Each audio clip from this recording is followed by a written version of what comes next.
தாயா தாரமா என வரும்போது என்ன முடிவெடுப்பீர்கள்? அப்படி வரக்கூடாது. ஒருவேளை வந்தால் தாரம்தான். அம்மா எனக்கு சொந்தம் அல்ல, அம்மா அப்பாவுக்கு சொந்தம். இப்ப கூட அம்மா அப்பாவை விட்டுட்டு ஏன் கூட வந்து விடவில்லையே? ஏன்? அவர் கணவர் அவருக்கு முக்கியம். அதேபோல் என் மனைவி எனக்கு முக்கியம். நான் அழைத்தால் அவள் எங்கும் வருவாள். அம்மாவுக்கு நான் செய்ய வேண்டிய கடமை அவர் கடைசி காலத்திலே கவனித்துக் கொள்வது. அதை செய்வேன். ஆனால் நான் அவருக்கு சொந்தமானவன் அல்ல.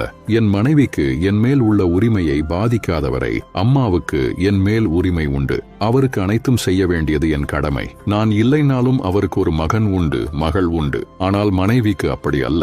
அவளுக்கு சகலமும் நான் தான்.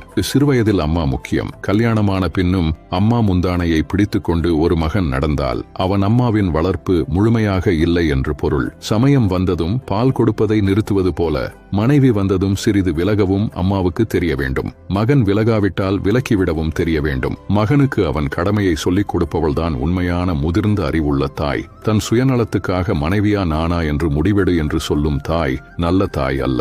மனைவிக்கு கணவன் சொந்தம் என்று ஏன் புரிய மாட்டேன் என்கிறது. அப்புறம் எதுக்கு கல்யாணம் பண்ணி வச்சீங்க?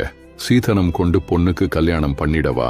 இல்லை, அடுப்படியில் ஒரு எடுபிடி வேண்டும் என்றா? மகன் வாழ்க்கையை துவக்க வேண்டும் என்று தானே கல்யாணம் செஞ்சீங்க.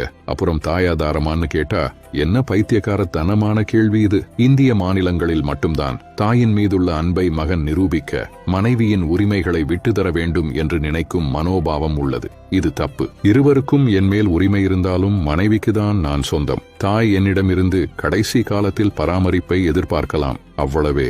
அந்த கடமையை பங்கு போட்டுக் கொள்ள 3 பேர் இருக்கிறோம். என் மனைவிக்கு நான் ஒருத்தன்தான் கணவன். அதனால என் ஓட்டு மனைவிக்கே.